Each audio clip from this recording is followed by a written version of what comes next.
back. Ebling and Dan Kilbridge here from Breslin Center. Surprising development in a surprising season, Dan. Really, Michigan State's string over Michigan ends 1,181 days without a loss in football or men's basketball. Back to zero for that. Michigan gets its first win at Breslin Center in 11 years. Can't believe this was the team to do it, considering some of the games they played entering in. It really looked better on defense today than they had in the past, but it's sort of a puzzling game from Michigan State's perspective. Michigan State unable to get any offense inside, whether it was Draymond Green in the post or some of the centers they tried.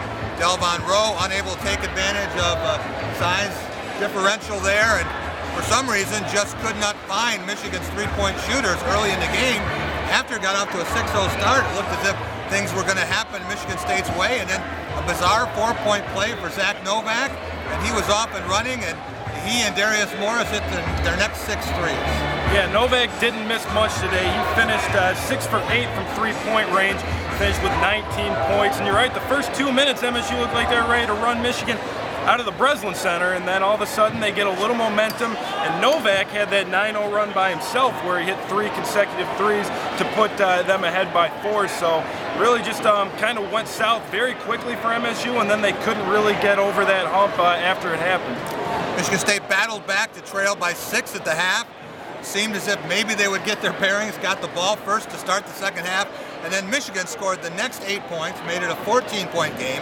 Michigan State battled back, eventually got as close as 2, but Michigan in control most of the way, Dan. Yeah, and they had some chances at the end. Keith Ebling had a good look at 3, just didn't get any to fall at the end, but you're right, Michigan seemed in control pretty much the entire second half.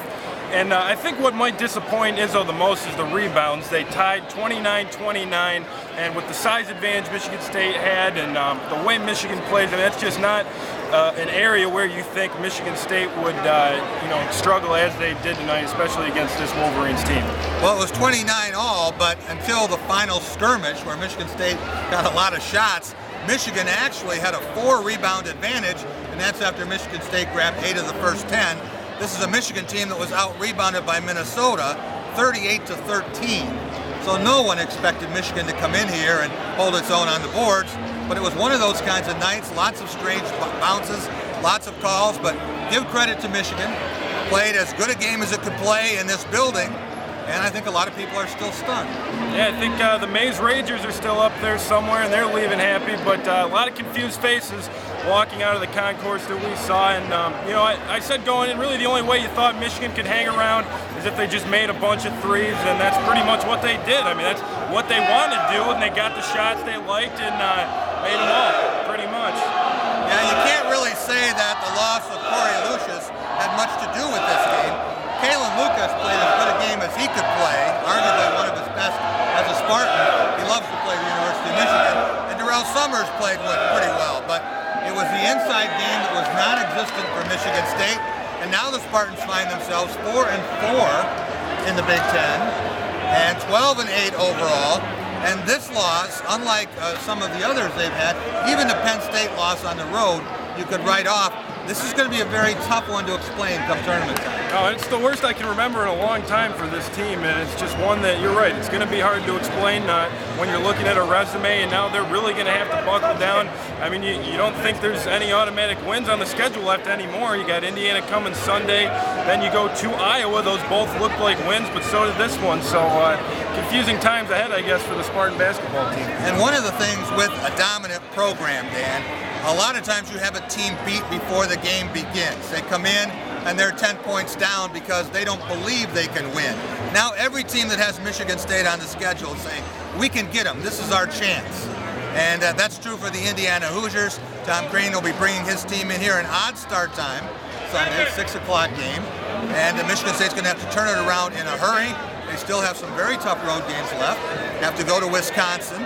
And they're going to be smarting for revenge. You know they have to go to Ohio State, and I don't see the Buckeyes letting up on Michigan State there.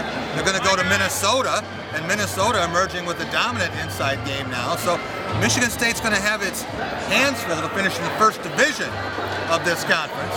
And right now, this is one they're going to look at the end of the season and wish they had back. That shot by Keith Ebling you mentioned, down 2, spun out.